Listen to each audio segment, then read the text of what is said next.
রাঙ্গামাটি শহরের অদূরেই ১ নম্বর ওয়ার্ডের ইসলামপুর নামক একখান এলাকাত প্রায় ২ শতাধিক অসহায় দিনমজুর পরিবারের বসবাস। এসব পরিবারের শতকরা ৯৯ জনই দিনে আনি দিনে খায়, আর এভাবেই চলের তারার দিন। এটা বেশিরভাগ মানুষের গরল দি টইনুর এক সালা ১ রুম বা ২ রুমের। এটা বেশিরভাগ মানুষের গরদ নেই যে বিদ্যুৎ দিয়ে উগ্গুদুয়া ফ্যান আর উগ্গুদুয়া লাইটই জ্বলে, আর তারা এই বাবদ এতদিন ধরে ৫০০-৭০০ টাকা করে বিল দিত।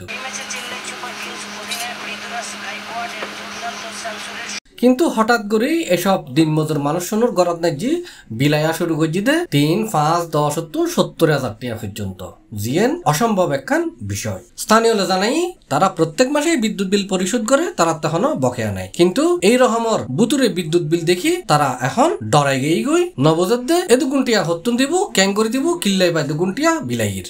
ভাই আমরা কাঠ মিটার ব্যবহার করতেছি 2 মাস ধরে, তাই এখন রিসার্চও করি আমরা। সরকারি মিটারই নিল, কিন্তু তারপরও কারেন্ট বিলগুলো আমাদের এইভাবে কি কারণে দিল? 1 মাসের বিল যদি আমাদের ৭০,০০০, কেউ ৫০,০০০, কেউ ৪০,০০০, কেউ ১৮,০০০, কেউ ৩৫,০০০ বিল আসে, এগুলো কি আমরা কি ভাত খাবো নাকি কারেন্ট বিল দিব? আমি ওই কাঠ মিটার গুলো ঢুকাইছি, বিল আইছে 1 মাসে ৩৫,০০০ টাকা। আমি 2টা লাইট 2টা ফ্যান এডি জ্বালাই, এডির মধ্যে একটা ফ্রিজ চলে আমার। আমরা 2 মাস ধরে মিটার ইউজ করতেছি, কাঠ মিটার। আমাদের 2 মাসের বিল দিতেছে। আগামী মাসের 8 তারিখ মানে ফেব্রুয়ারি মাসের 8 তারিখ পর্যন্ত আমরা মিটার চালাইছি। 8 তারিখ আমাদের মিটার দিছে, তো আমরা মিটারের 8 তারিখের যে বিলটা ওইটা পরিশোধ করছি। 8 তারিখের বিল পরিশোধ করার পরে কালকে আমাদের আবার আরেকটা বিল আসছে। এই বিলের ভিতরে আছে আমাদের ৭২,০০০ টাকা। তো এটা কি ৭২,০০০ টাকা দেওয়া কি এটা সম্ভব? গত 2 মাস ধরে আমরা কাঠ মিটার ব্যবহার করতেছি। প্রতি মাসে আপনার বিল বিশেষ করে ব্যবহার করা হচ্ছে। এখন আমাদের ফেব্রুয়ারি মাসের মধ্যে বিল আসছে যে আপনার ১,০০০ টাকা, ৫০০ টাকা, ১,২০০ টাকা, ৮০০ টাকা এরকম। এখন মাসে আসে দেখতেছি যে আমাদের বিলের কাগজ আস্তে আস্তে আপনার ৬০,০০০ টাকা, ৫৫,০০০ টাকা, ৭০,০০০ টাকা, ২০,০০০ টাকা, ৩০,০০০ টাকা। মাস থেকে আমরা কাঠ মিটার ব্যবহার রিচার্জ করে মিটার চালাইতেছি, তারপরে আমাদেরকে ৭২,০০০ টাকা বিল দিচ্ছে। আমাদের এলাকা দরিদ্র এলাকা, এত টাকা বিল দেওয়া কারো সম্ভব না। আর অভিযোগের বিষয়ে জানতে চাইলে বিদ্যুৎ বিভাগের এক কর্মচারী হয়ে মিটার রিডার হলে নসাইরে বিল করে দেয়। আর এই বিষয়ে জানতে চাইলে রাঙ্গামাটি বিদ্যুৎ বিতরণ বিভাগের নির্বাহী প্রকৌশলী জালালউদ্দিন সি প্লাসরে হয়। হ্যাঁ, আপনারা যেটা আসছেন হয়তো হ্যাঁ কিছু গ্রাহকের বিদ্যুৎ বিলের সমস্যা আমরাও পাচ্ছি, আপনারাও নিয়ে আসছেন কয়েকটা, যে অনেক টাকা বিল হয়েছে 1 মাসে।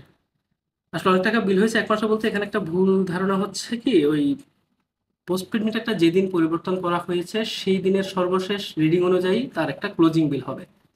এখন কিছু কিছু গ্রাহকের ক্ষেত্রে হয়তো বা আগে বিলটা কম হওয়ার কারণে তার মিটারে কিছু রিডিং রয়ে গিয়েছিল, যেটা পোস্টপেড বিল মিটারটা চেঞ্জ করার পর সর্বশেষ বিলটা যখন সর্বশেষ রিডিং অনুযায়ী করা হয়েছে তার 1 মাস হয়তো অনেক টাকা বিল হয়ে গেছে। এটা কোনো বিদ্যুৎ বিভাগ থেকে আলাদাভাবে চাপিয়ে দেওয়া কোনো বিল না, একসাথে বিল হওয়াতে হয়তো আগে ঠিক মতো রিডিংটা নেওয়া হয়নি, হয়তো বা কিছু কিছু গ্রাহকের ক্ষেত্রে সেগুলো হয়তো বা একসাথে বিল হওয়াতে বেশি হয়ে গেছে। তবে আমরা গ্রাহক যারা বিলটা দিতে চাইবে আমরা পার্ট করে একসাথে, হয়তো যাদের একসাথে দেওয়া সম্ভব হবে না, আমরা কিস্তিতে আদায়ের সুযোগটা আমরা রাখছি, আমরা দেব। এবং আপাতত আসলে এটা চাপিয়ে দেওয়া কোনো বিল না, ওই একসাথে সর্বশেষ রিডিং এ বিল হওয়াটার বিলটা আর কি।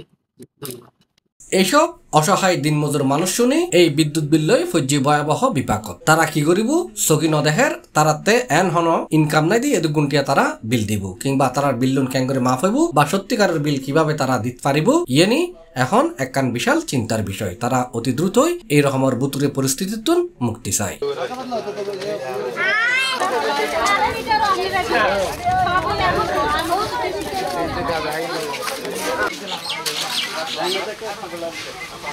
C plus Chittagong.